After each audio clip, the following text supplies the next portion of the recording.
Hello नमस्कार दोस्तों। Welcome back my YouTube channel law with Ronit. दोस्तों आप सभी का हमारे इस यूट्यूब चैनल पे स्वागत है। साथियों आज एक नए अपडेट के साथ आ रहे हैं और एक नए वीडियो के साथ आ रहे हैं जो कि बिहार जुडिशरी एग्जामिनेशन से रिलेटेड है। साथियों ये माइनर एक्ट है और इसका नाम है लॉ ऑफ टॉट, अपकृत्य विधि, जिसको हम लोग हिंदी में कहते हैं। साथियों आज इसी को वन लाइनर फॉर्म में हम यहाँ पे डील करेंगे। साथियों आपको यहाँ पे एक बुक दिख रहा होगा जो कि लॉ सक्सेस और विधि भारती पब्लिकेशन के दोनों के कोलाब्रेशन से ये बुक प्रिंट आउट किया जाता है। साथियों इसी बुक के से हमने वन लाइनर ऑप्ट किया है और यहीं से मैं वन लाइनर आपको कराने वाला हूं। जो भी वन लाइनर आपके एग्जामिनेशन के लिए रेलेवेंट है, जो भी आपके एग्जामिनेशन में बार बार पूछे गए हैं, उन्हीं सभी चीज़ों को मैं यहाँ पे ऑप्ट करूँगा और उन्हीं सभी चीज़ों को कराऊँगा। और साथ साथ इसका जो भी एमसीक्यू होगा उस एमसीक्यू को भी मैं आपके सामने डील करूंगा। देखिए इस बुक में दोनों चीज़ दिया है, एक तो वन लाइनर भी आपके लिए दिया है, साथ साथ एक एमसीक्यू भी दिया है। तो पहले मैं वन लाइनर करा रहा हूं।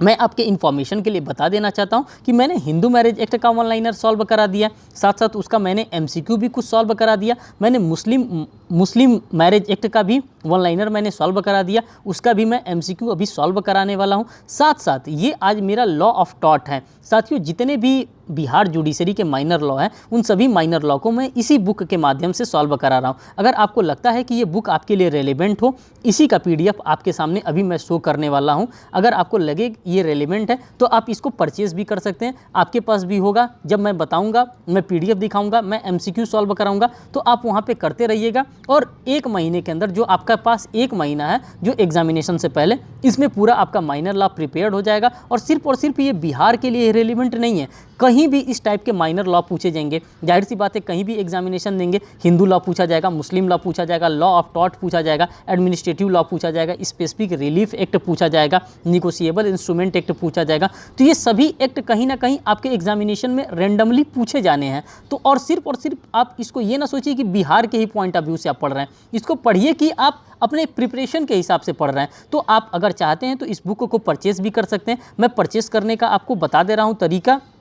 आप इस बुक को ऑनलाइन भी परचेस कर सकते हैं और चाहें तो ऑफलाइन भी परचेस कर सकते हैं। ऑनलाइन आप कहां से परचेस करेंगे? फ्लिपकार्ट से परचेस कर सकते हैं, साथ साथ अमेज़ॉन से परचेस कर सकते हैं। और ऑफलाइन की बात करते हैं तो प्रयागराज में आप किसी भी शॉप पे जाएंगे, विधि भारती पब्लिकेशन बुक मांगेंगे तो आपको मिल जाएगा। और कहीं नहीं मिल रहा है तो आप हमारे टेलीग्राम ग्रुप में डिज़ायर शो कर दीजिए कि हमें ये बुक चाहिए, आपको वहाँ से ये बुक प्रोवाइड करा दिया जाएगा। साथियों ये थी इन्फॉर्मेशन समाप्त हुआ। अब आपको मैं बताने वाला हूँ अपकृत्य विधि के बारे में कि क्या होता है अपकृत्य विधि, जिसको हम लोग लॉ ऑफ टॉट के नाम से जानते हैं। साथियों ये लॉ ऑफ टॉट होता क्या है, ये लॉ ऑफ टॉट आया कहाँ से है, क्या इसको आज तक क्यों नहीं कोडिफाई किया गया, क्या इसको कोडिफाई करने की आवश्यकता नहीं पड़ी, कि इसको कोडिफाई किया नहीं जा सकता है, क्या आखिर में इसके अंतर्गत समस्या आ रही है, इन सभी चीज़ों को हम जानेंगे। साथियों थोड़ा सा इसके पृष्ठभूमि के बारे में मैं बताना चाहूँगा। जो इसका इंट्रोडक्शन होगा, इंट्रोडक्शन में मैं ये आपको बताना चाहूँगा, जो वन लाइनर है वो तो वन लाइनर मैं आपको सामने डील करने ही वाला हूँ, लेकिन मैं साथ साथ सोच रहा हूँ कि थोड़ा सा आपके बारे में, इसके लॉ ऑफ टॉट के बारे में थोड़ा सा ब्रीफ इंट्रोडक्शन दे दूँ, जिससे कि आपका पढ़ने में और मन लगे। तो कह रहा है यहाँ पे आप देख सकते हैं, कह रहा है अपकृत्य शब्द, जो अपकृत्य है, लॉ ऑफ टॉट है, ये लैटिन शब्द टॉटम से बना है। किससे बना है साथियों? तो ये लैटिन टर्म होता है जिसको हम लोग टॉटम के नाम से जानते हैं। टॉटम एक शब्द होता है, टॉटम, उसी टॉटम शब्द से ये बना है। क्या? तो हमारा अपकृत्य विधि लॉ ऑफ टॉट होता है। साथियों आपको मैं थोड़ा सा अलग से बताना चाहता हूँ, इस वन लाइनर से हट करके। कहा जा रहा है कि भारत में अपकृत्य विधि का अधिक विकास नहीं हुआ है, आप सभी को पता है, इसीलिए तो आज तक इस लॉ को कोडिफाई करने की आवश्यकता ही नहीं पड़ी है। आप सीपीसी को देखिए कोडिफाई है, सीआरपीसी को देखिए कोडिफाइड है, आईपीसी को देखिए कोडिफाइड है, लेकिन आज तक लॉ ऑफ टॉट को क्यों नहीं कोडिफाई किया गया? क्योंकि भारत में अपकृत्य विधि की अधिक आवश्यकता नहीं पड़ती है, इसीलिए इस लॉ को कोडिफाई करने की आवश्यकता नहीं पड़ी है। क्योंकि यहाँ के लोग जो होते हैं अपने अधिकारों के विषय में बहुत कम जानकारी रखते हैं। कहाँ के लोग साथियों? तो भारत के लोग, जो अपने अधिकार होते हैं, जो इनके राइट्स होते हैं, जो इनके लाइबिलिटीज़ होती हैं, इसके बारे में ये नाम मात्र का जानकारी रखते हैं। इसीलिए लॉ ऑफ टॉट को आज तक हमारे देश में कोडिफाई करने की आवश्यकता नहीं पड़ी है। लेकिन अगर हम यही बात इंग्लैंड के परिप्रेक्ष्य में करें तो इंग्लैंड में अपकृत्य विधि बहुत अधिक प्रचलन में है, बहुत अधिक इसका विकास हो चुका है। अगर इंग्लैंड की हम बात करते हैं, क्योंकि हम लोग काफ़ी कानूनों को जो अडॉप्ट किए हैं वो इंग्लैंड की ही बात ही की हैं, तो इसीलिए मैं थोड़ा सा इसका तुलना जो कर रहा हूँ वो इंग्लैंड से कर रहा हूँ। इंग्लैंड में इसका काफ़ी विकास किया जा चुका है। क्योंकि वहाँ के जो लोग होते हैं अपने राइट्स को, अपने लाइबिलिटीज़ को, अपने ड्यूटीज़ को लेकर के बड़ा सजग रहते हैं। इसीलिए वहाँ पे इस कानून को क्या किया गया, इस कानून को बनाने का और वहाँ पे कोडिफाइड करने के लिए इसको बताया गया है। और साथियों ये कहा जाता है कि वहाँ पे ये जो लॉ ऑफ टॉट है इतना सक्रिय है कि वहाँ पे अगर कोई आप पेय पदार्थ पी रहे हैं, अगर पेय पदार्थ में कोई अगर गलती से भी कोई गंदगी मिल गई या कोई कूड़ा मिल गया, कोई कीड़ा मिल गया आपको, तो आप क्या कर सकते हैं, आप लॉ ऑफ टॉट के अकॉर्डिंग आप वहाँ पे वो कर सकते हैं, क्या कर सकते हैं, आप क्लेम कर सकते हैं। और क्लेम करने के बाद आप अपने राइट को भी प्राप्त कर सकते हैं, आप उससे जो भी कंपनसेशन होगा प्राप्त कर सकते हैं। ये कहाँ पे है, ये इंग्लैंड में। लेकिन इंडिया में छोड़ो भाई, जाने दो, अभी कीड़ा मिल गया तब उसको क्या हम परेशान करें। इस तरह से लोग करके अपने राइट्स को क्या करते हैं, वेग कर देते हैं, अपने राइट्स को छोड़ देते हैं। साथियों इतना तो था पृष्ठभूमि जो लॉ ऑफ टॉट पढ़ाते वक्त, लॉ ऑफ टॉट बताते वक्त आपको बताना जरूरी था। और ये भी आपको जानना जरूरी है कि जो अपकृत्य विधि है ये एक कॉमन लॉ की विशेष शाखा से है। किसकी विशेष शाखा से है, तो साथियों जो कॉमन लॉ बना है उसी कॉमन लॉ की ये विशेष शाखा से इसको क्या किया गया, डिराइव्ड किया गया। किसको, लॉ ऑफ टॉट को। अब यहाँ पे आप देखिए इसका रोमन शब्द, इसका जो रोमन शब्दावली है डेलिक्स है, इसका जो रोमन शब्दावली है डेलिक्स है। साथियों अगर आप टॉटम की बात करते हैं तो टॉटम का मतलब क्या होता है, टॉटम का मतलब होता है ट्विस्टेड, किसी चीज़ को ट्विस्ट करना, किसी चीज़ को टेढ़ा करना, यही ट्विस्टेड का मतलब होता है, ट्विस्ट करना। It is called the twisted, इसको ट्विस्टेड के नाम से भी जाना जाता है। किसको, ये टॉट को, जिसको हम लोग टॉटम यहाँ पे कर रहे हैं। टॉट शब्द अंग्रेजी में रॉन्ग शब्द का पर्यायवाची समानार्थी है। जो टॉट का मतलब होता है ये अंग्रेजी में इसका समानार्थी होता है, जिसको हम लोग ट्विस्ट या टॉटम के नाम से जानते हैं या कहते हैं इसको ट्विस्टेड किया जा सकता है। साथियों अगर यहाँ से इसके मीनिंग से क्वेश्चन बनेगा तो यहीं से आपका बनेगा, इसके अंदर से आपसे क्वेश्चन नहीं बनेगा। पूछेगा कि अपकृत लैटिन शब्द का कहाँ का भाषा है, तो ये लैटिन शब्द का भाषा है। किस शब्द से बना है, तो टॉटम शब्द से बना है। टॉटम का मतलब क्या होता है, तो टॉटम का मतलब होता है ट्विस्टेड करना, किसी चीज़ को क्रोक्ड कर देना, किसी चीज़ को मोड़ देना, मरोड़ देना,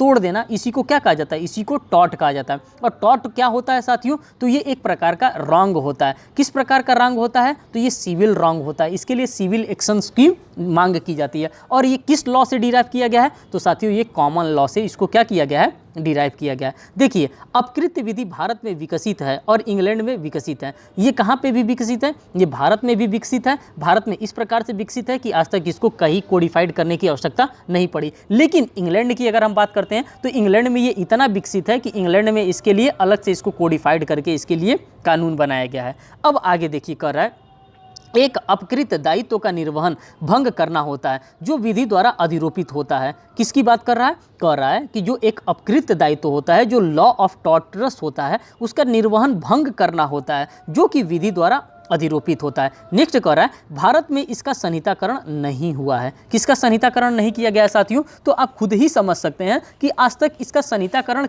नहीं किया गया। किस आधार पे, क्यों नहीं किया गया, आखिर में क्या जरूरत पड़ गई थी कि लॉ ऑफ टॉट को कोडिफाई नहीं किया गया। आगे देखिए कह रहा है इसमें साथियों, आगे कह रहा है साथियों इसमें कि हाँ अब देखिए कह रहा है भारत में इसका संहिताकरण नहीं हुआ है। आप सभी को मैं बार बार बता रहा हूं कि जो लॉ ऑफ टॉट है इसको इंडिया के परिप्रेक्ष्य में कोडिफाई आज तक नहीं किया गया। अब क्या आवश्यकता नहीं पड़ी है कि इसको कोडिफाई नहीं किया गया, ये असंहिताबद्ध है, इसको किसी भी प्रकार से संहिताबद्ध नहीं किया गया। जैसे सीपीसी आपका है, एक कोडिफाइड लॉ है, उसको संहिताबद्ध किया जाता है। यहाँ से भी आपके एग्जामिनेशन में क्वेश्चन पूछा जा सकता है कि क्या जो आपका लॉ ऑफ टॉट है ये कोडिफाइड लॉ है कि अनकोडिफाइड लॉ है। तो साथियों आपको आंसर यही मार्क करना है कि आपका जो लॉ ऑफ टॉट है ये अनकोडिफाइड लॉ है, मीन्स की असंहिताबद्ध कानून है। और समय समय पर न्यायालय के निर्णय द्वारा इसका विकास किया गया है।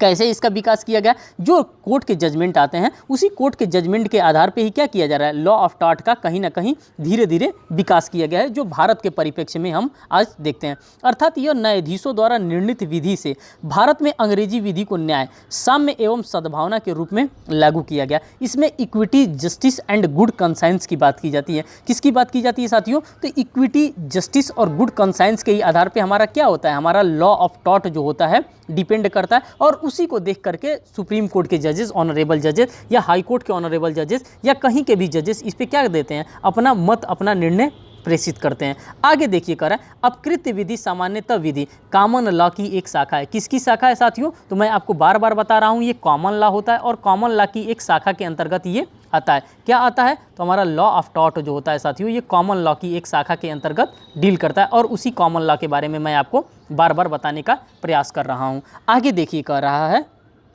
वन लाइनर के फॉर्म में आप इसको देखते चलिए। रेस एब्सोल्यूटर नियम है साक्ष्य विधि का। रेस एब्सोल्यूटर का मतलब होता है परिस्थितियां स्वयं बोलती हैं, परिस्थितियां स्वयं बोलती हैं। ये एक लैटिन मैगजीम है और इसी लैटिन मैगजीम के बारे में यहाँ पे बताया जा रहा है और ये पूछ रहा है कि ये रेस एब्सोल्यूटर ये नियम किस चीज़ का है? तो साथियों ये नियम जो है ये साक्ष्य विधि के साथ डील करता है और ये रूल ऑफ एविडेंस का एक नियम है और ये बिहार जे 2006 के 2016 के एग्जामिनेशन में पूछा भी गया था। कह रहा है भारतीय अपकृत्य विधि का आधार अंग्रेजी अपकृत्य विधि है। जो हमारा भारतीय अपकृत्य विधि है इसका आधार कौन है? इसका किसके ग्राउंड पे इसको बनाया गया? जो लॉ ऑफ टॉट है ये इंग्लिश लॉ ऑफ टॉट के आधार पे भी क्या किया गया? इसको हिंदी मीन्स की भारत में भी इसको कहीं ना कहीं धीरे धीरे अडॉप्ट किया गया है। साथियों यहाँ पे कुछ जूरिस्ट के बारे में दिया गया है। अब जूरिस्ट कौन हो सकते हैं? जो हमारे जूरिस्प्रूडेंस से डील करते हैं वही जूरिस्ट हो सकते हैं। अब इन जूरिस्ट के में क्या कहा जा रहा है? कहा जा रहा है विनफील्ड के अनुसार अपकृत्य में दायित्व उदय होता है।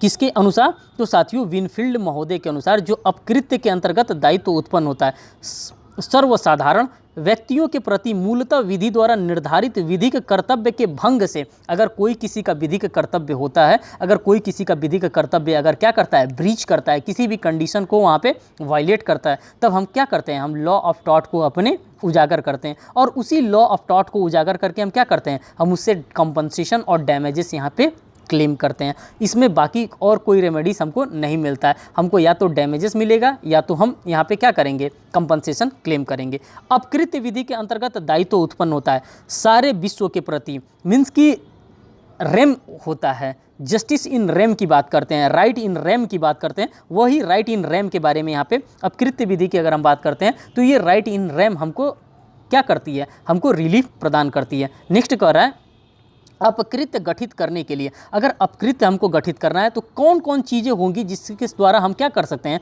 अपकृत्य का गठन कर सकते हैं। तो अपकृत्य गठन करने के लिए प्रतिवादी के द्वारा कोई कार्य या लोप होना चाहिए। सबसे पहला ग्राउंड बता रहा है कि अगर हमको अपकृत्य गठित करना है तो सबसे पहले हमारे पास क्या होना चाहिए? किसी कार्य का लोप होना चाहिए। लोप का मतलब होता है किसी कार्य को हम करने से विरत रह गए हैं, किसी कार्य को करने का हम ओमिशन कर दिए हैं, मीन्स की एक्ट ओमिशन कर दिए, इलीगल ओमिशन कर दिए, ओमिशंस की बात कर रहा है। नेक्स्ट कह रहा है ऐसे कार्य या लोप द्वारा वादी में निहित विधिक अधिकार का उल्लंघन होता हो, किसी भी प्रकार का उसके लीगल राइट्स का क्या हो रहा है? यहाँ पे वायलेशन हो रहा है, तो हम मानेंगे कि क्या हो रहा है? यहाँ पे उसके साथ अपकृत्य हो रहा है, लॉ ऑफ टॉट उसके साथ कमिट हो रहा है। आप लोग यहाँ पे वन लाइनर के फॉर्म में सारी चीज़ें देखते रहिए, जो भी हो सकेगा पॉसिबल वो सारी चीज़ें मैं आपको बताऊंगा जो कि आपके एग्जामिनेशन के लिए रेलिवेंट साबित होगा। साथियों आगे देखिए इसमें क्या कर रहा है। आगे अगर हम बात करते हैं तो इसमें कह रहा है अपकृत्य के लिए निम्नलिखित कथन सही है। अब इसमें से कौन कौन से कथन सही हैं अपकृत्य के लिए, ये कथन भी दे करके आपके एग्जामिनेशन में पूछ लेगा। कह रहा है यह एक सिविल दोष है। 100% बात है कि यह एक क्या होता है? यह एक सिविल रॉन्ग होता है। कौन सा सिविल रॉन्ग होता है? जो लॉ ऑफ टॉट होता है साथियों ये हमारे लिए एक सिविल रॉन्ग होता है। नेक्स्ट कह रहा है यह सिविल दोष अपकृत्य नहीं होता है। यह जो सिविल दोष होता है यह अपकृत्य के अंतर्गत नहीं आता है। नेक्स्ट कह रहा है यह एक सर्वबंधी अधिकार होता है। ये क्या होता है? राइट इन रेम होता है, सर्वबंधी अधिकार होता है। ठीक, आगे कह रहा है नेक्स्ट क्वेश्चन कह रहा है एक अपकृत दायित्व का निर्वहन भंग करना होता है। क्या होता है? विधि द्वारा अधिरोपित होता है। इसको विधि के द्वारा क्या माना जाता है? बाउंडेड माना जाता है, विधि के द्वारा अधिरोपित इसको माना जाता है। परिभाषाएं एवं वाद को हम देखते हैं, कौन कौन से परिभाषाएं दिया गया है, कौन कौन से वाद इससे रिलेटेड इंपॉर्टेंट मामले होते हैं जो कि हमारे किससे डील करते हैं? जो कि हमारे लॉ ऑफ टॉट से डील करते हैं। साथियों यहाँ पे उसको बताने से पहले, परिभाषा एवं वाद को बताने से पहले मैं आपको जनरल डिफेंसेस बताना चाहता हूँ। किसके जनरल डिफेंसेस के बताना चाहता हूँ? तो लॉ ऑफ टॉट के जनरल डिफेंसेस को बताना चाहता हूँ। अब थोड़ा सा यहाँ पे मैं आपका 2 मिनट का टाइम लूँगा और इसमें मैं आपको बता दूँगा जो लॉ ऑफ टॉट का जो जनरल डिफेंसेस होगा। किसकी बात करते हैं साथियों? तो जनरल जी और डी मैं यहाँ पे लिख रहा हूँ, मीन्स कि यहाँ पे जनरल डिफेंसेस की बात कर रहे हैं। जनरल डिफेंसेस का मतलब होता है, पहला हमारे जनरल डिफेंसेस में वॉलेंटाइन नॉन फिट इंजूरिया आएगा। क्या आएगा साथियों? तो वॉलेंटाइन नॉन फिट इंजूरिया, मैं बोल रहा हूँ आप उसको ध्यान दीजिएगा, वॉलेंटाइन नॉन फिट इंजूरिया आएगा। सेकेंड जो जनरल डिफेंसेस है हमारा वो एक्ट ऑफ गॉड आएगा। किसके अंतर्गत? लॉ ऑफ टॉट के अंतर्गत क्या आएगा? एक्ट ऑफ गॉड आएगा। ठीक, नेक्स्ट हमारा जो जनरल डिफेंसेस होगा किसके अंतर्गत, लॉ ऑफ टॉर्ट के अंतर्गत, हमारा यहाँ पे प्राइवेट डिफेंसेस भी आएगा। क्या आएगा साथियों, तो प्राइवेट डिफेंसेस भी आएगा। नेक्स्ट जो हमारा जनरल डिफेंसेस होगा लॉ ऑफ टॉर्ट का, वो आएगा प्लेंटिफ का यहाँ पे प्लेंटिफ का आएगा। प्लेंटिफ को भी हम क्या कर सकते हैं, यहाँ पे जनरल डिफेंस दे सकते हैं। फिर यहाँ पे हमारा जो जनरल डिफेंसेस आता है लॉ ऑफ टॉर्ट का, वो नेसेसिटीज़ का आता है, जो कि हमको आईपीसी में भी कहीं ना कहीं देखने के लिए मिलता है। तो नेसेसिटी से भी रिलेटेड हम जनरल डिफेंसेस को ले सकते हैं, कहाँ पे भी, लॉ ऑफ टॉर्ट में। फिर हमारे पास जो जनरल डिफेंसेस आता है यहाँ पे लॉ ऑफ टॉर्ट में, वो मिस्टेक्स का आता है। मिस्टेक्स का भी हम क्या कर सकते हैं, जनरल डिफेंसेस ले सकते हैं। फिर हम जो जनरल डिफेंसेस ले सकते हैं साथियों लॉ ऑफ टॉर्ट में, वो स्टैट्यूटरी अथॉरिटी का, मीन्स कि संवैधानिक अधिकारों का भी जनरल डिफेंसेस हम यहाँ पे ले सकते हैं। और लास्ट जो जनरल डिफेंसेस हम ले सकते हैं लॉ ऑफ टॉर्ट का, वो एक्ट कॉजिंग स्लाइट हार्म का भी यहाँ पे हम जनरल डिफेंसेस ले सकते हैं। तो आपको जनरल डिफेंसेस के बारे में भी पता चल गया कि आप किस किस चीज़ का जनरल डिफेंसेस आप ले सकते हैं, किसके अंतर्गत, लॉ ऑफ टॉर्ट के अंतर्गत। फिर एक बार मैं आपको रिपीट कर देना चाहता हूँ, वॉलेंटाइन नॉन फिट इंजूरिया का आप जनरल डिफेंसेस ले सकते हैं, एक्ट ऑफ गॉड का आप जनरल डिफेंसेस ले सकते हैं, प्राइवेट डिफेंस का आप जनरल डिफेंस ले सकते हैं, प्लेंटिफ का जनरल डिफेंस आप ले सकते हैं, नेसेसिटी का जनरल डिफेंसेस आप ले सकते हैं, मिस्टेक का जनरल डिफेंसेस आप ले सकते हैं, और एक्ट कॉजिंग स्लाइट हार्म का भी आप क्या कर सकते हैं, जनरल डिफेंसेस ले सकते हैं। कहाँ पे, लॉ ऑफ टॉर्ट के अकॉर्डिंग। अब आप देखिए यहाँ पे कौन कौन से वाद पूछे गए हैं और कौन कौन से परिभाषाएं हैं जो आपके एग्जामिनेशन के लिए रेलेवेंट साबित होंगी। अपकृत विधि की परिभाषा दी गई है, किसके द्वारा दी गई है, तो मर्यादा अधिनियम 1963 की धारा 2M के अंतर्गत अपकृत विधि की परिभाषा को क्या किया गया है, कोडिफाई किया गया है, वहीं पर इसके परिभाषा को डिफाइन किया गया है। नेक्स्ट कर रहा है संभाव्य क्षतिपूर्ति का नियम, जो अपकृत विधि का एक सिद्धांत है, प्रतिपादित किया गया था, किसके द्वारा प्रतिपादित किया गया था, बैंगना माउंड नंबर 1 वाद में इनको क्या किया गया था, परिभाषित किया गया था। नेक्स्ट क्वेश्चन कह रहा है अपकृत्य को गठित करने के लिए प्रतिवादी के कार्य या लोप द्वारा वादी का किस अधिकार का उल्लंघन होता है, विधिक अधिकार का। यहाँ पे उसके लीगल राइट का क्या होता है, कहीं ना कहीं इंफ्रिंजमेंट होता है, और उसी लीगल राइट को अपनी प्राप्ति के लिए वो कहाँ जाता है, कोर्ट ऑफ लॉ जाता है। नेक्स्ट कह रहा है अपकृत्य विभिन्न प्रकार के हो सकते हैं, यह न तो सीमित है न ही संहिताबद्ध है। जाहिर सी बात है अपकृत्य किसी भी प्रकार का हो सकता है। जैसे मैं आपको एग्जांपल दे रहा हूँ, एग्जांपल में ये दे रहा हूँ कि एक माँ अपने टेरिस पे, छत के टेरिस पे खड़ी है, पीछे से एक गाड़ी क्या कर रहा है, बैक करके निकाल रहा है, पीछे माँ का जो बच्चा है वो खेल रहा है। गाड़ी वाले ने अचानक क्या किया, बच्चे को दबाया ही नहीं, लेकिन माँ क्या हो जाती है, शॉक हो जाती है, अरे लग रहा है कि मेरा बच्चा क्या हो गया, दब गया, लेकिन बच्चा ओरिजिनली दबा नहीं था। तो ये भी क्या हो सकता है, एक प्रकार का, ये भी क्या हो सकता है, ये भी एक प्रकार का टॉर्ट ही हो सकता है कि माँ को लगा कि मेरा बच्चा दब गया, लेकिन माँ का बच्चा उसका दबा नहीं था उसकी गाड़ी से, क्योंकि वो जब गाड़ी बैक कर रहा था तो उसकी गाड़ी में आगे क्या लगा था, मिरर लगा था, और वो मिरर में देख रहा था कि हाँ पीछे बच्चा खेल रहा था, लेकिन माँ ने सोचा कि मेरा बच्चा गाड़ी के नीचे दब गया और माँ शॉक हो गई। ये भी एक प्रकार का क्या हो सकता है, ये भी एक प्रकार का टॉर्ट हो सकता है। यह वक्तव्य किया गया था किसके द्वारा, लॉर्ड कामडेन ने इस वक्तव्य को किया था।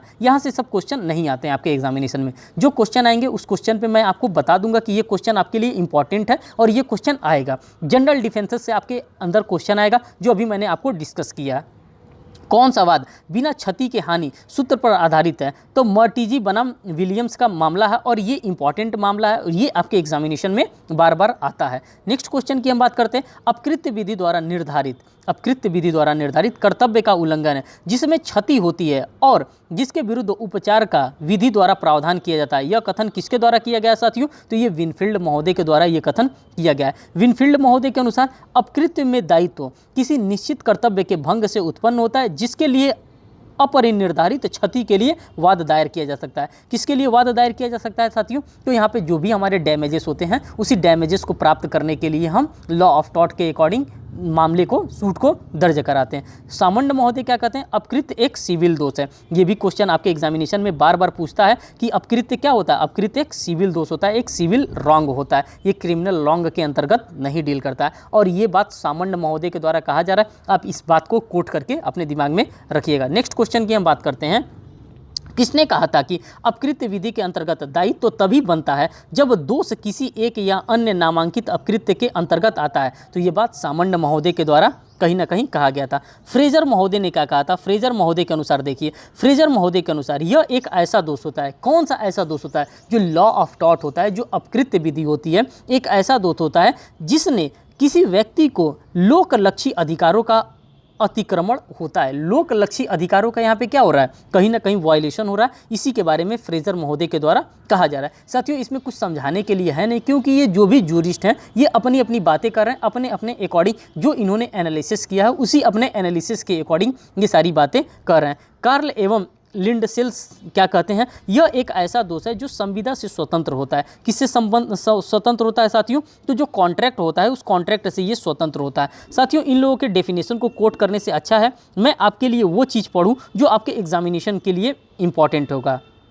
देखिए यहाँ पे अब ये इंपॉर्टेंट हो सकता है। कह रहा है कि किस वाद में उच्चतम न्यायालय ने राज्य में संप्रभु कृत्य के सिद्धांत को नहीं माना है, तो श्याम सुंदर बनाम राजस्थान राज्य 1974 एवं कस्तूरी लाल बनाम उत्तर प्रदेश राज्य के अंतर्गत नहीं माना है। नेक्स्ट क्वेश्चन की हम बात करते हैं साथियों, तो कह रहा है भारत में अपकृत्य विधि मुख्यतः कहाँ पे लागू होती है, न्यायिक निर्णयों पर क्या होती है, आधारित होती है। कहाँ पे आधारित होती है, तो जो जुडिशियल रिव्यू होता है, जो जुडिशियल जजमेंट आते हैं उसी के ऊपर ये लागू होता है। नेक्स्ट क्वेश्चन की बात कर रहा है बिना किसी विधिक न्यायिकता कारण के भूमि के कब्जे में हस्तक्षेप करना क्या होता है, भूमि अतिचार होता है। इसको क्या कहा जाता है, इसको भूमि अतिचार के अंतर्गत रखा जाता है, लॉ ऑफ टॉर्ट के अंतर्गत। अपकृत्य के आवश्यक तत्व, अब ये देखिए कुछ आपके लिए ये रेलिवेंट हो सकते हैं कि अपकृत्य लॉ के कौन कौन से आवश्यक तत्व हो सकते हैं। अब जब आवश्यक तत्व की बात करते हैं तो आवश्यक तत्व को यहाँ पे आप डील करिए। कर है पहला, कोई अनुचित कार्य या लोप किया गया हो, ये इसके आवश्यक तत्व हो। भाई कोई अनुचित या लोप कार्य किया जा रहा है तो ये इसके आवश्यक तत्वों के अंतर्गत आ ही रहा है। कर जिसमें किसी व्यक्ति को वैध क्षति होती है, ये भी लॉ ऑफ टॉर्ट होता है। जिसके लिए उपचार नुकसानी का दावा होता है, ये भी लॉ ऑफ टॉर्ट के अंतर्गत आता है। नेक्स्ट क्वेश्चन कर रहा है वादिनी एक महिला एक रेस्टोरेंट में गई। वादिनी मीन्स की प्लेंटिफ एक महिला है, वो एक रेस्टोरेंट में गई। एक सीलिंग फैन उस महिला के ऊपर गिर जाने से उसको क्षति पहुंची है। उस पंखे के गिर जाने के कारण उस पंखे की छड़ की धातु से छिपी त्रुटि थी। मीन्स की जो छड़ की जो धातु थी उससे छुपी एक प्रकार की त्रुटि थी। प्रतिवादी के विरुद्ध यह वाद संस्थित किया। प्रतिवादी ने उत्तरदायी नहीं है, क्योंकि क्षति का पूर्वानुमान नहीं था। इस प्रकार से अनुमान नहीं था कि ये जो पंखा यहाँ पे टंगा है, अक्सर पंखा गिरता नहीं है। डेली किसी के घर आप जाएंगे पंखा थोड़े नहीं गिरता है। पंखा एक बार आपने लगा दिया और ये अनुमान थोड़े नहीं होता है कि आज ही ये पंखा गिरेगा, आप बैठेंगी और आपके ऊपर गिरेगा ये पंखा। इसके लिए क्या किया जा रहा है, इसके लिए प्रतिवादी उत्तरदायी नहीं है, क्योंकि इस प्रकार का जो क्षति होता है, जो इस प्रकार के डैमेजेस होता है, ये पूर्वानुमान नहीं था। इस प्रकार का नहीं था कि ये डेली इस प्रकार से हो रहा है कि इसके लिए क्या किया जाएगा, एक हम वो लेकर के बैठेंगे, एक मशीन लेकर के बैठेंगे, पता चल रहा है कि हाँ ये पंखा गिर रहा है, तो इसके लिए लॉ ऑफ टॉर्ट पे आप लाइबिलिटी नहीं ठहरा सकती हैं। लेकिन अगर यहाँ पे ही अगर मालिक को पता होता कि हाँ ये छत की सीलिंग क्या हो गई है, हमारी ख़राब हो गई है, डैमेज हो गई है, ये पंखा कभी भी गिर सकता है, तब इसके लिए यहाँ पे क्या किया जा सकता है, यहाँ पे आपको डैमेजेस दिलाया जा सकता है। नेक्स्ट कर रहा है अपकृत्य में समानता, जो क्षति पीड़ित व्यक्ति को दिलाई जाती है वो क्या होती है, उसको यहाँ पे नुकसानी कहते हैं, उसको यहाँ पे डैमेजेस कहते हैं। नेक्स्ट क्वेश्चन कर रहा है यह प्रक्रिया पर आधारित विधि है। जो लॉ ऑफ टॉर्ट होता है ये प्रक्रिया विधि पर आधारित हमारा लॉ ऑफ टॉर्ट काम करता है। नेक्स्ट क्वेश्चन कर रहा है अपकृत्य विधि में दायित्व का आधार कर्तव्य भंग पर आधारित होता है। किस पे आधारित होता है साथियों, तो जो कर्तव्य भंग होता है उसी कर्तव्य भंग पर आधारित होता है, भले ही कोई नुकसानी इसके अंतर्गत न हुआ हो। नेक्स्ट क्वेश्चन कर रहा है अपकृत्य में क्षति विधिक होनी चाहिए, अर्थात कर्तव्य भंग होना चाहिए। कैसा होना चाहिए, जो कर्तव्य का भंग कर रहा है उस कर्तव्य भंग के अकॉर्डिंग यहाँ पे होना चाहिए। नेक्स्ट कर रहा है अपकृत्य में निर्धारित नुकसानी का दावा किया जाता हो या प्राप्त किया जाता हो। किसका, नुकसानी का, जो हम डैमेजेस कॉज करते हैं उसी डैमेजेस के नुकसानी का दावा यहाँ पे हम करेंगे कि हाँ हमको कितना डैमेजेस यहाँ पे कॉज हुआ है। नेक्स्ट क्वेश्चन की बात करते हैं अपकृत्य की विधि ऐसी नियम के समूह से निर्मित है जिनमें विनिर्दिष्ट क्षति की स्थापना की गई है अपकृत्यों की गई है। आगे कर रहा है अपकृत्यों के लिए दायित्व का कोई सामान्य नियम नहीं है।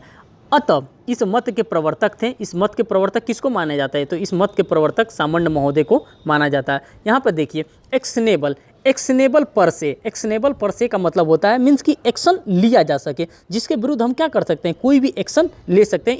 इसी को इंग्लिश में एक्शनेबल पर से का कहा जाता है। एक्शनेबल पर से का अर्थ होता है स्वतः अनुयोज्य अर्थात बिना साबित किए ही साबित माना जाता है। क्या किया जा सकता है? बिना साबित किए ही इसको साबित मान लिया जाता है। इसी को एक्शनेबल पर से कहा जा सकता है और ये आपके एग्जामिनेशन में आने वाला क्वेश्चन भी है। नेक्स्ट क्वेश्चन कर रहा है, अपकृत्य में दायित्व का आधार क्षतिपूर्ति करना होता है। क्या करना होता है साथियों? तो यहाँ पे डैमेजेस आपको क्लेम करना होता है और डैमेजेस आपको मिलता भी है। अगर किसी भी प्रकार का डैमेजेस हो सकता है तो डैमेजेस आपको यहाँ पे दिलाया जाएगा। नेक्स्ट कर रहा है, जहाँ कोई व्यक्ति इच्छा से और बिना किसी औचित्य के किसी दूसरे व्यक्ति के सामान से इस प्रकार समव्यवहार करता है कि वह व्यक्ति जो इस सामान का तुरंत प्रयोग और कब्जे का अधिकार रखता है वह इससे वंचित होता है, तो इसे कहा जाता है, इसको संपरिवर्तन का अधिकार के अंतर्गत माना जाता है। ये माना जाता है कि आपने उसके जो भी चीज़ है उसको आपने अपने लिए कन्वर्ट कर लिया है या रिकन्वर्ट कर लिया है। नेक्स्ट कह रहा है, वह प्रमुखवाद जिसमें क्षति की दूरस्थता का सिद्धांत प्रत्यक्ष जांच के आधार पर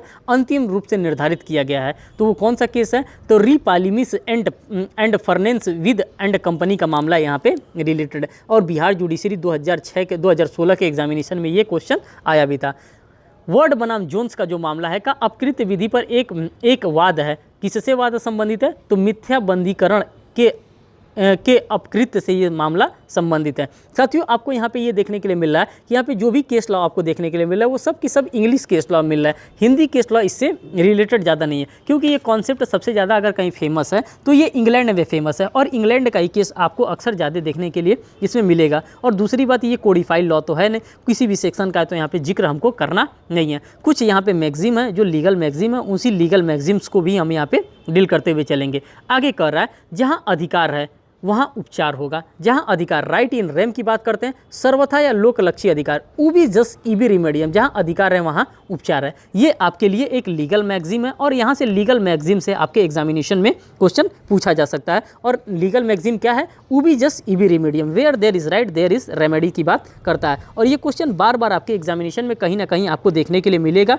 ये पूछा जा रहा है। नेक्स्ट क्वेश्चन कर रहा है, जहाँ दो या अधिक व्यक्ति मिलकर तीसरे पक्षकार की अविधिक तरीके से क्षति पहुंचाते हैं, ऐसा अपकृत्य क्या हो जाता है? ऐसे अपकृत्य को षड्यंत्र कहा जाता है। षड्यंत्र आप कहाँ देखते हैं? तो साथियों षड्यंत्र आप कॉन्स्टिट्यूशन मीन्स की इंडियन पिनल कोड में आप देखते हैं, जिसको हम लोग कॉन्स्पायरेसी के नाम से जानते हैं। सेक्शन नंबर 120A और 120B के अंतर्गत आपको क्रिमिनल कॉन्स्पायरेसी देखने के लिए मिलता है। वहाँ पे क्रिमिनल कॉन्स्पायरेसी देखने के लिए मिलता है, आप उसी से रिलेट कर लेंगे। यहाँ पे क्या होता है? कॉन्स्पायरेसी की बात कर रहा है। मुगल स्टील कंपनी बना मैंग्रेगर 1892 का मामला संबंधित है, तो किससे से संबंधित है? षड्यंत्र कहलाता है। ये जो मामला संबंधित है ये षड्यंत्र के मामले से संबंधित है। विधिक क्षति, अब लीगल क्षति के बारे में हम बात करते हैं। विधिक क्षति या हानि का अभिप्राय कर्तव्य भंग से लगाया गया है। अपकृत्य में किसी अधिकार का हनन होता है और इसके लिए सामान्य विधि के अंतर्गत कार्यवाही की जाती है। इसके अंतर्गत कौन सी विधि के द्वारा कार्यवाही की जाती है? किसके अंतर्गत? लॉ ऑफ टॉर्ट के अंतर्गत। तो जो सामान्य विधि होती है उसी सामान्य विधि के अंतर्गत इसके अंतर्गत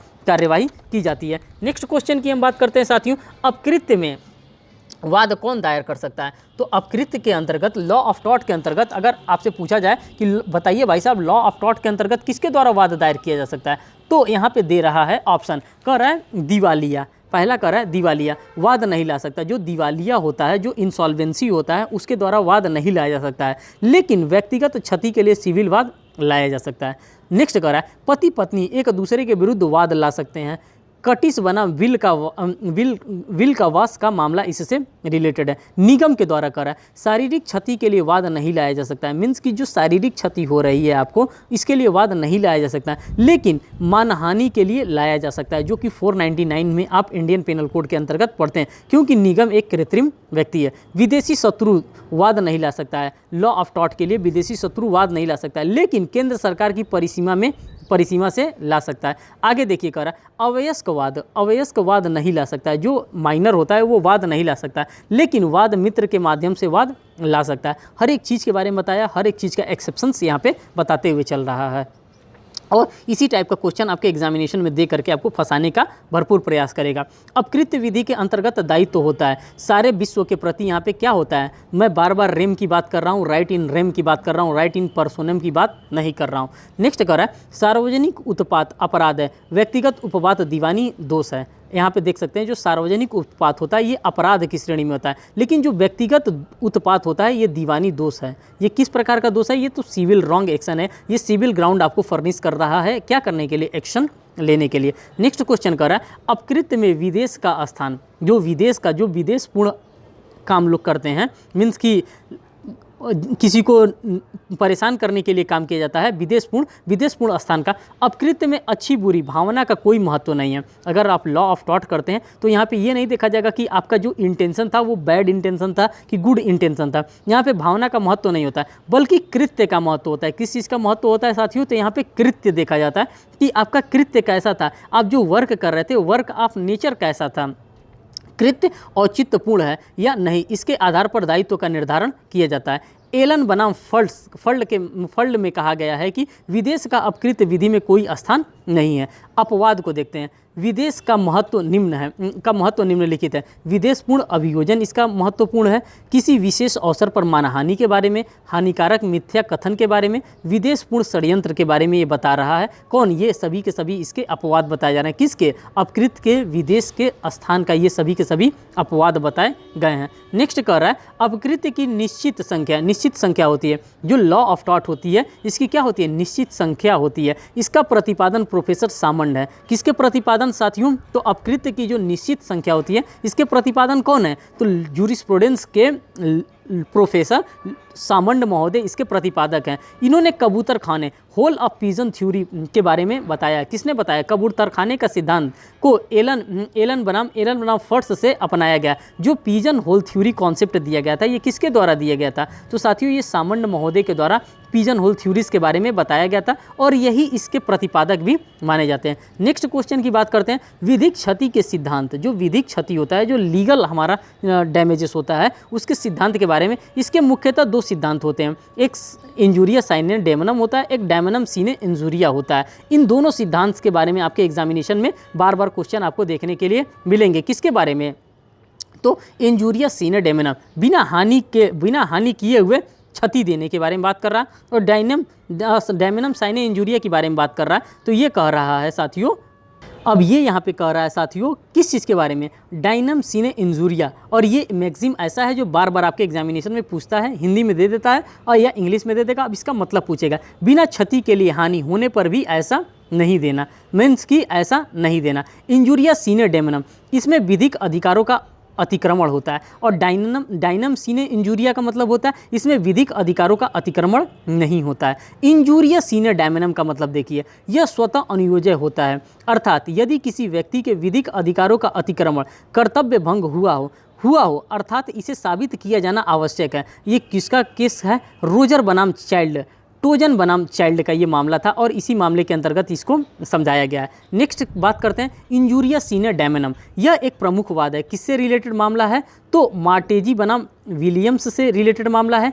काली किशन टैगोर बनाम जाउल लाल मलिक का मामला है। फिर असरफी लाल बनाम आगरा म्यूनसिपल कॉरपोरेशन इलाहाबाद से रिलेटेड ये मामला है। कौन सा? इंजूरिया सीने डेमनम का मामला ये इन लोगों से डील करता है। नेक्स्ट की बात करते हैं एसबी वर्सेस वाइट का मामला है, और ये साथियों एसबी वर्सेस वाइट का मामला आपके एग्जामिनेशन के लिए बहुत ही रेलिवेंट है और इससे बार बार क्वेश्चन आपके एग्जामिनेशन में देखने के लिए मिलेगा। देखिए साथियों एसबी वर्सेस वाइट में क्या कहा रहा है? प्रस्तुतवाद में कहा गया है कि जहाँ की वादी को अपना मत देने का अधिकार है, निर्वाचन अधिकारी ने भूलवश मत नहीं देने दिया। क्या किया?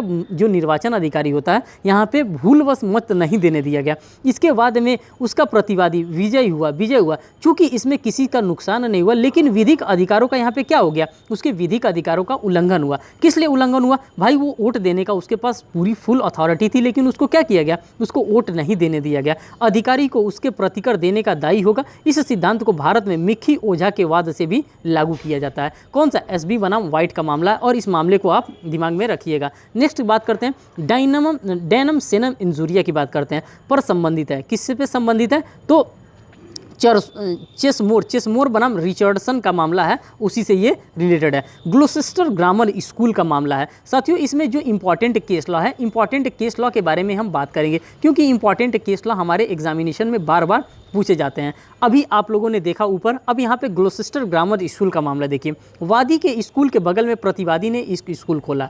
क्या किया, एक वादी था, उसके प्रतिवादी के बगल में एक स्कूल खोला और फीस कम कर दिया, जिससे वादी के स्कूल के बच्चे प्रतिवादी के स्कूल में चले गए। निर्णय हुआ कि क्षतिपूर्ति पाने का अधिकार नहीं है, क्योंकि किसी विधिक अधिकार का अतिक्रमण नहीं किया गया। यहाँ पे किसी भी प्रकार के किसी के भी लीगल राइट को इन्फ्रिंजमेंट नहीं किया गया। इसी प्रकार से यहाँ पे किसी भी प्रकार का आपको कंपनसेशन देने का क्लेम नहीं किया जाएगा। ये बात कहाँ किया गया, ये ग्लोसेस्टर ग्रामर स्कूल का ये मामला था।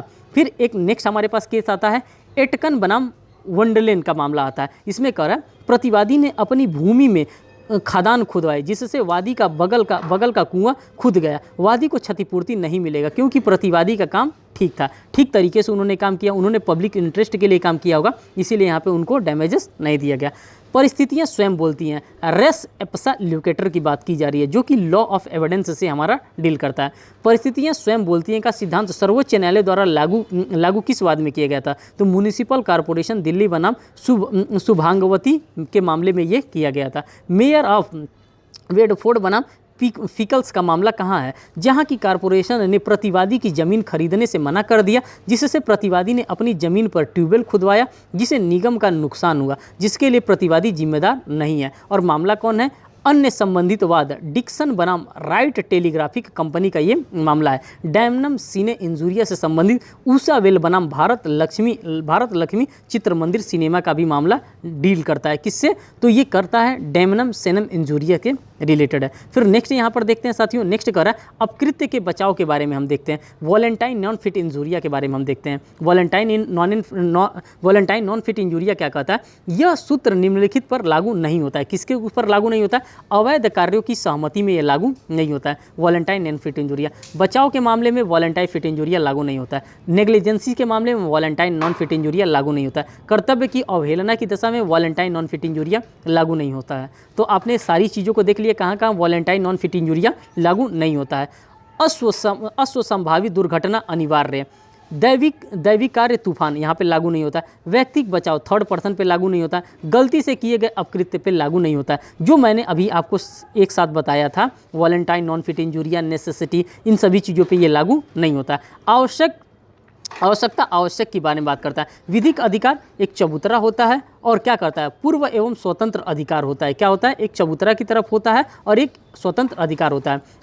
अब हम बात करते हैं वॉलेंटाइन नॉन फिट इंजूरिया। स्वेच्छा से उठाई गई क्षति नहीं मानी जाएगी। अगर कोई भी कार्य स्वेच्छा से किया जा रहा है तो इसको क्षति के अंतर्गत, इसको डैमेजेस के अंतर्गत नहीं किया जाएगा। इसे यहाँ पे मैं बार बार डैमेजेस वर्ड इस्तेमाल कर रहा हूँ, क्योंकि इसके अंतर्गत आपको डैमेजेस ही दिलाया जाता है, बाकी इसमें कोई रेमेडी आपको नहीं दिलाई जाती है। यदि कोई व्यक्ति खतरा उठाने का ज्ञान रखता हो और खतरा उठाने की सहमति भी दे तो मालिक को जिम्मेदारी नहीं माना जाता है। या तो खतरा भी उठा रहा है और खतरा उठाने का जिम्मेदारी भी दे रहा है, तो यहाँ पे मालिक को लायबिलिटी नहीं ठहराई जाएगी, ये स्वयं उसकी गलती होगी, क्योंकि उसने क्या किया, वॉलेंटाइन नॉन फिट इंजूरिया किया है। उसने सहमति से ये मोल लिया है कि मैं ये करूंगा। स्मिथ बनाम बेकर का मामला है, जहाँ की एक मामले में प्रतिवादी की क्रेन वादी के ऊपर से होकर गुजरती थी, जिस समय पत्थर के टुकड़े लोड होते थे, लेकिन क्रेन होल्डर की कोई सूचना वादी को नहीं थी। वादी घायल हो गया। हाउस ऑफ लॉर्ड्स ने क्या निर्णय दिया, हाउस ऑफ लॉर्ड ने निर्णय दिया कि मालिक प्रतिवादी जिम्मेदार है, क्योंकि वादी को खतरे का ज्ञान तो था, लेकिन उसने खतरा उठाने की सहमति नहीं दी थी। यहाँ पे इन्होंने ये तो नहीं कहा था कि ज्ञान तो था कि ये हमारे ऊपर गिर सकता है, लेकिन यहाँ पे इन्होंने ये नहीं कहा था कि नहीं आप हमारे ऊपर गिरा दो, हम इसके लिए कोई भी चीज़ आपसे डैमेजेस नहीं क्लेम करेंगे। यहाँ पे वॉलेंटाइन नॉन फिट इंजूरिया का वहाँ पे बचाव उनको नहीं मिला और वहाँ पे उनको क्या किया, उनको कंपनसेशन देना पड़ा, उनको डैमेजेस देना पड़ा। किसको, मालिक को देना पड़ा, उस व्यक्ति को जिसके ऊपर पत्थर गिरा था। नेक्स्ट करा, इस मामले में न्यायालय में साइंटिफिक नॉन इंजूरिया निर्णित किया, अर्थात खतरे का ज्ञान पर्याप्त नहीं है, बल्कि खतरे के लिए सहमति दी जानी चाहिए। अगर सहमति दी गई है खतरे के लिए,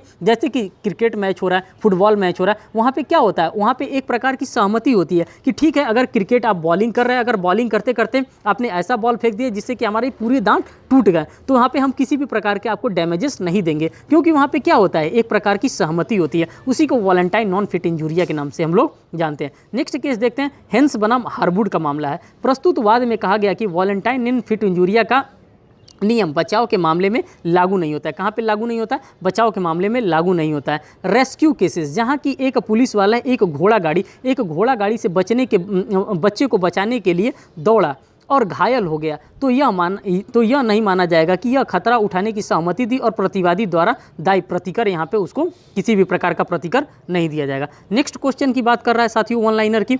अपकृत्य को गठित करने के लिए प्रतिवादी के द्वारा कुछ कार्य या लोप ओमिशन होना चाहिए, अर्थात प्रतिवादी के कार्य या लोप द्वारा वादी को किसी विधिक अधिकार का उल्लंघन यहाँ पर होना चाहिए। नेक्स्ट क्वेश्चन कर रहा है, एक संगीत शिक्षक ने एक नाबालिग लड़की के साथ उसकी सहमति से इस बहाने संभोग किया कि ऐसा करना उसकी आवाज़ को सुधारने के लिए अपेक्षित था। शिक्षकों को किस बात के लिए बलात्कार के लिए दोषी ठहराया गया? इस केस का नाम क्या था? आर बनाम विलियम्स का ये केस था और इस वाद में उसको क्या माना गया? उसको दोषी ठहराया गया।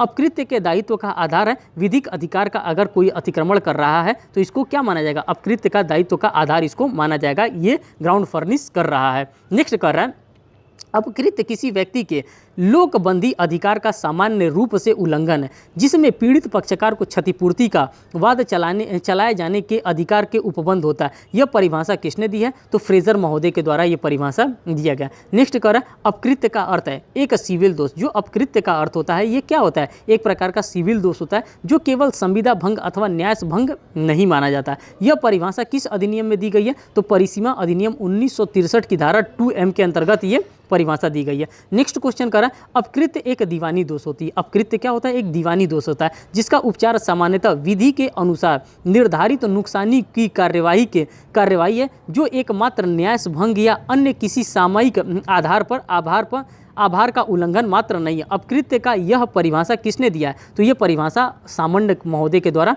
दिया गया। नेक्स्ट कह रहा है, यह किसका कथन है कि जिस प्रकार अपराध विधि में ऐसे अनेक नियम सम्मिलित रहते हैं जो विशिष्ट अपराधों की स्थापना करते हैं, उस प्रकार अपकृत्य की विधि में ऐसे अनेक नियम सम्मिलित रहते हैं जो विशिष्ट क्षतियों की स्थापना करते हैं। यदि ऐसा करके कपोत खाना नहीं है जिसमें वादी का वाद फिट कैसे बैठ सकता है, तो यह माना जाएगा। क्या माना जाएगा? अब आगे देखिए क्या कह रहा है, क्या माना जाएगा कि प्रतिवादी ने कोई अपकृत्य नहीं किया। यह बात सामंत महोदय के द्वारा कही जा रही है। साथियों, ये जो महोदय लोगों के द्वारा कही जा रही है बात, ये आपके एग्जामिनेशन के लिए उतना रेलिवेंट नहीं है, लेकिन जो केस लॉ है वो केस लॉ आपके इंपॉर्टेंट हो जाएगा। देखिए कर आवश्यकता के कार्य के आधार पर बचाव निम्नलिखित सूत्र पर आधारित है। जनहित ही सर्वोच्च विधि के अंतर्गत आता है। SB बनाम वाइट का अग्रणी निर्णय संबंधित है, बिना हानि के क्षतिपूर्ति से संबंधित है। एक असंभावित दुर्घटना से तात्पर्य है एक अप्रत्याशित क्षति जिसका न तो पूर्वानुमान किया जा सकता है और न जिसको टाला जा सकता है। वॉलेंटाइन नॉन फिट इंजूरिया का क्या विपक्षित है? अपकृत्य पक्ष को जोखिम के लिए सहमति दी थी। आगे कह रहा है नेक्स्ट यहाँ पे कि सुमेलित है, सही सुमेलित करना है। न्यायिक कार्य अनवर हुसैन बनाम अजय कुमार मुखर्जी का मामला है। भूल त्रुटि काउंसिलेडेटन कंपनी बनाम कूटिस का मामला है। प्राइवेट प्रतिरक्षा का कर रहा है। होम्स बनाम वैगी का मामला है। नेक्स्ट कर रहा है बचाव कार्यों के मामले में संपत्ति का प्रतिवादी लागू न होने का सिद्धांत निर्देशित वाद है। डैन बनाम मिल्टन का ये वाद है। साथियों, यहाँ पे ये पार्ट फर्स्ट खत्म होता है। यहाँ पे मैं लिख भी देता हूँ आपके इन्फॉर्मेशन के लिए कि आपको याद रहेगा कि ये पार्ट फर्स्ट है। ये क्या है साथियों? ये पार्ट फर्स्ट है। पार्ट सेकंड इसका बहुत ही जल्दी मैं आप लोगों के लिए लेकर के आने वाला हूँ, जो कि आपके एग्जामिनेशन के लिए बहुत ही रेलिवेंट है, खास करके बिहार जुडिशरी के लिए। साथियों, यहाँ पे आप देख सकते हैं कि काफ़ी टर्मिनोलॉजीज़ को आपको देखने के लिए मिला है, जैसे वॉलेंटाइन नॉन फिट इंजूरिया को आपने देख लिया, साइनेट डेनम इंजूरिया को देख लिया है। बाकी तमाम जो भी केस ला है जो आपके एग्जामिनेशन के लिए इंपॉर्टेंट है, उन सभी चीज़ों को आप लोगों ने देख लिया। तो साथियों, इस वीडियो को यहीं पर समाप्त करते हैं, फिर आपसे नेक्स्ट वीडियो में मिलते हैं। साथियों, इस वीडियो को वॉच करने के लिए बहुत बहुत धन्यवाद।